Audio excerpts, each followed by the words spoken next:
Hi, good afternoon, everyone. It's me, your host Dania Hussain, for today for Vibe with the Leaders. And today with us, we have a very special guest who is Dr. Devin Kapoor.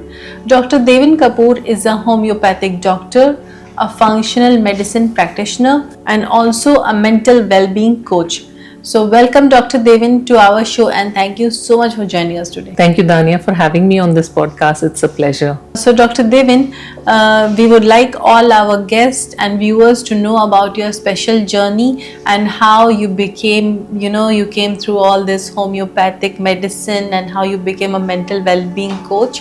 And for that, we have few questions for you. And now we shall start with the questions. Sure. So, Dr. Devin, what led you to move beyond conventional medicine into homeopathy and holistic healing? My turning point with homeopathy was when I saw my mother suffering from recurrent episodes of fever, profound fatigue, sadness, which kept lingering for a long time. Conventional medicines helped, yes, but only till the pills were active in her system. Yes. After that, her weakness, her fever, her patterns almost recurred every single time. This put the whole family lingering into a thought, or rather an unspoken fear, whether we were actually managing the disease or bringing about a true healing. Yes. This led to homeopathy entering into our lives. So it was not by choice, not as a science, not as a philosophy, but just like an experiment. What I really liked about the homeopath is that when he was taking the case or taking the history, he was not only noting down the symptoms, but he was looking at the full picture. He saw her patterns, he saw her reactions to stress, reactions to environment. He not only took her symptoms, but he also understood her reactions to stress, reactions to environment, and then the total picture, which gives a holistic view. So these patterns are very important to understand, because when the pills were prescribed, the homeopathic remedies, what it brought out was a pure surprise for all of us. So those tiny little sugar pills, which are often very unimpressive to the eye, they not only took care of the fever, but they also took care of the recurrent episodes. Her vitality resumed, her sadness went away, and she was full in herself, which often goes very unnoticed in conventional settings. So this led, and this rather changed the whole trajectory of my life. I was so inquisitive to find out what is homeopathy all about, because it treats not only the symptoms. It's not justified to look at only suppression of symptoms and not looking who the person behind the symptom is. That's what homeopathy is all about. And I took the course as a medical graduate, as any other medical student would take the studies, and I specialized as a homeopathic medical practitioner, and here I am. Yes. Great. So, Dr. Devin, how would you describe your expertise in few words? So I am a homeopathic medical doctor, a functional medicine practitioner, and I also look into coaching. So I've added the value of coaching into my journey very recently. So I am working as a mental well-being coach. So with homeopathy, I operate on the principles of root cause healing. What I mean by root cause is that I get into the cause of any kind of illness that the person is suffering, not just treating at the surface level. So tracing back to the origin as to where the symptoms actually came from. Right. And I integrate homeopathy almost in every patient who sees me. And with the mental well-being coach, I work with teenagers who are struggling with anxiety and panic attacks. I also work with women who are having depressed mood, anxiety, or they are having difficult time, balancing work and family life. So with these approaches, what I intend to bring about is I work with them so that they can go beyond the sense of overwhelm and develop a true sense of deep self-awareness, so that they can function to their best and they can excel, align and thrive in whichever area they go. So, what does healing from the root really mean? I work very extensively with gut health and mental health. Right. So I see a lot of patients who have disturbed gut health as well as mental health. Yes. With root cause healing, what I have observed is, and what I rather practice, is to go beyond symptoms, to actually trace where the symptoms actually originated from. Yes. What was the symptom trying to tell you? Yeah, yeah. So this is the meaning of going back to roots. For example, if a person is coughing, we need to understand why there was cough at first instance. If a person is having headache, Yes. we need to understand what is the nervous system trying to tell. If person is having anxiety, we need to understand again the nervous system, what it is trying to protect. When someone has eczema on the skin or any skin eruption, Yeah, yeah. we need to understand what is it trying to express. Right. So this is going back to the roots and understanding the causative factors, because unless and until we do not understand the cause, we cannot bring about true healing. So it's a very powerful approach. What I experienced it, root cause healing is a very powerful approach and very empowering as well, because the person's narrative, inner narrative, it shifts from that I have this disease to what is my body trying to communicate.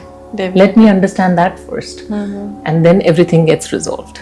So, how do you explain homeopathy to someone who is skeptical? That's an interesting question. So, someone who is skeptical, I would always encourage or rather talk to this person, because I will not shun it away just like a resistance. Rather, go a step beyond and explain what is homeopathy. So, homeopathy is not just understanding the symptoms, but understanding the causations. Understanding not that what is this disease, but who is this person behind the disease. That is more important and imperative to look at. So when a person is coming with a skeptical mind, he's probably coming from a sphere of analysis and evaluation, which is great. Yeah. And he has the right to ask such a question. So when I explain these facts and these explanations or evaluating homeopathy, how it looks beyond the person, beyond the disease, and get a holistic view of the whole person, it's very important to understand that way. Yeah. So you often say that symptoms are messages, so what do you mean by that? When I say symptoms are messages, symptoms are something which your body is trying to tell you at every sphere of your life. Yeah, right. But we do not pay attention to it. For example, if a person is having headache, we need to look as to why the headache is there first. Yeah, so definitely. before the body sends some slight signals, I would say. Yeah. But when we don't listen to these signals, body starts to throw it loud. Definitely. When it tries to throw it loud, you get these symptoms.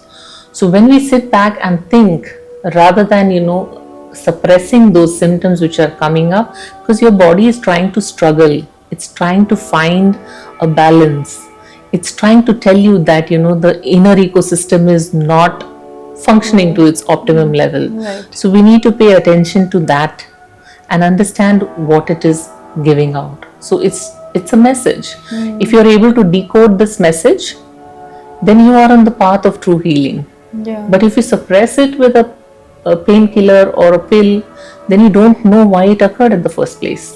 So what is the gut-brain connection and why is it so important? When someone talks about gut brain, we always Yeah. think that it is something to do with digestion or food or Yes. eating, Yeah. but it is something more deeper.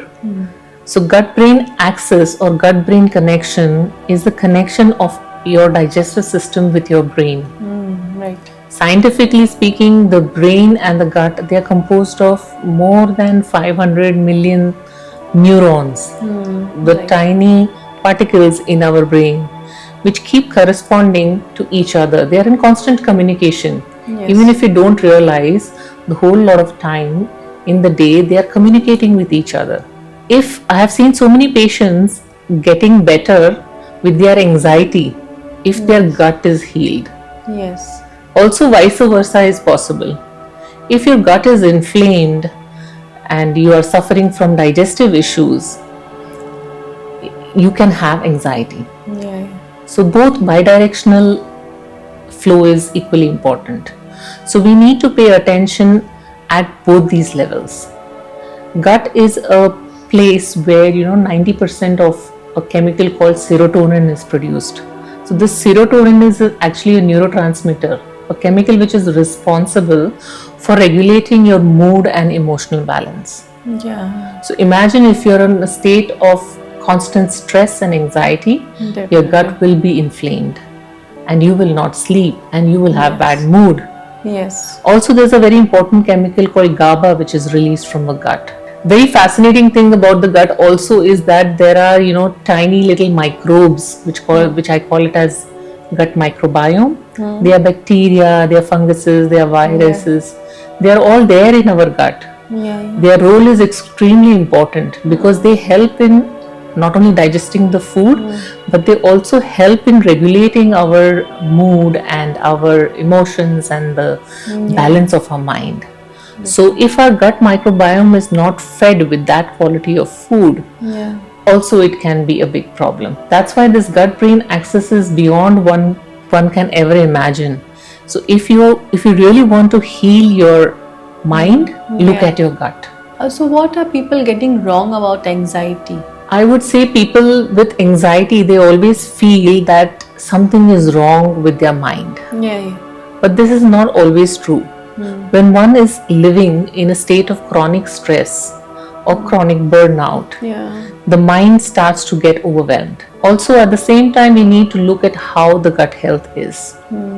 Because we know that chronic stress and chronic anxiety, they always lead to physical disturbances like IBS or bloating or constipation or diarrhea. Definitely. So anxiety is a message. It's a symptom again, which is trying to tell you that the nervous system is not able to function more. We have to look at a deeper physiology, deeper mental attribute also, a deeper emotional balance. Whether you are able to stand the pressure of your work at home, Yeah. or it's purely just that your gut is inflamed. So when we don't address to these deeper emotional traumas or emotional factors, the anxiety which is often misunderstood that something is wrong at the level of mind. So anxiety is a normal phenomena where all of us undergo anxiety at some or the other levels. Yeah, definitely. Yeah, doing a podcast like this or doing some kind of presentation also brings about anxiety. Yeah. But when that anxiety crosses beyond a certain threshold, then we need to pay attention to it as to why it is happening. So, what made you add the value of coaching to your existing holistic homeopathic practice? So adding coaching to my existing practice, it was not like a strategic decision. Okay. It just came up as an organic evolution. Very natural. Yes. So what I try to see is that there is some kind of a gap when patients are getting better. Yeah. They feel better emotionally, they feel better aligned. But if this is not done consistently with certain level of guidance, you will always bounce back. Definitely. So to have a sustained improvement, a sustained path where the person feels totally aligned in his mind and body, that led me to the study of coaching. And coaching is not giving a solution or bringing out some solid change or giving an advice. It's about walking with the person together. It's like a partnership. So the person comes to understand what tools he has or she has, which has often gone unrecognized. They are not aware. So coaching at first place develops a deep sense of self-awareness. It helps profoundly in having a mindset shift, a perspective shift, an emotional shift, which is very important. It's not about becoming a totally new person with coaching. It's about unlearning those habits which you are not. Yeah. So truly being into who you are as a person. Where are you stuck at? What are the values that you believe? Yes. How do you overcome those kinds of fixed ideas. Yeah.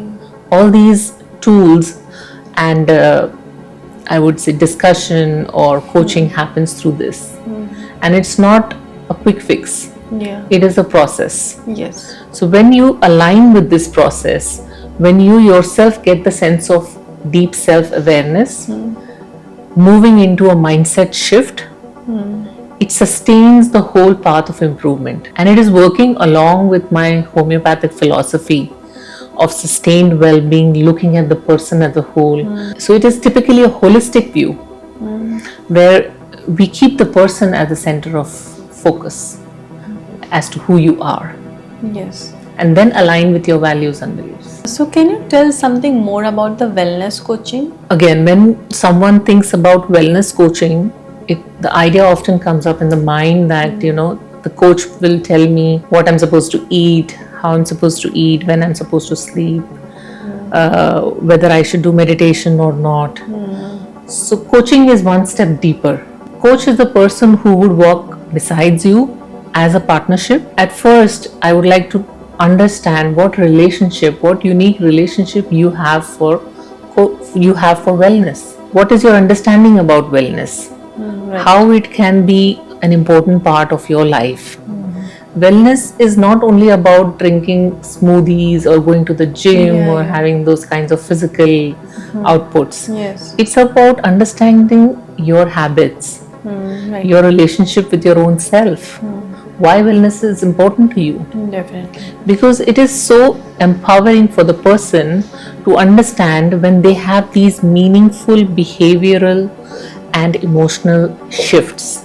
Yes. That enlightenment, that awareness, it brings a lot of joy to people that I have seen. They had it all the time with them, but it was just that they did not know about it. They were not aware. So getting this to know about your own self, your relationship to wellness, how important is that to you? Yeah. Whether you are having some kind of a fixed idea or a block towards wellness, it's about going to that core. And that is what wellness coaching is all about. And what about being the mental well-being coach? So with the mental well-being, I work intensively with people struggling with anxiety and panic attacks, Yeah. even depressed mood. Yes. So it's all about your hormones are all over the place. Yeah. Yeah. You're not able to think straight from the head. So mental well-being is so important because it can hamper your day-to-day activities. Definitely. So how a mental well-being coach will strengthen your own values, your own ideas, or your own thought processes as to what is very special to you, how it can be so empowering, what through anxiety, what is the nervous system trying to tell you?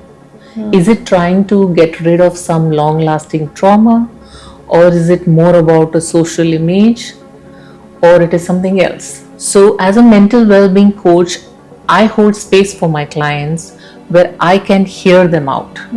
They feel a sense of being heard without any judgment. So when the person feels comfortable at that level and is ready to provide you with all that information that is so important and so dear to him, and then you bring about that mindset shift.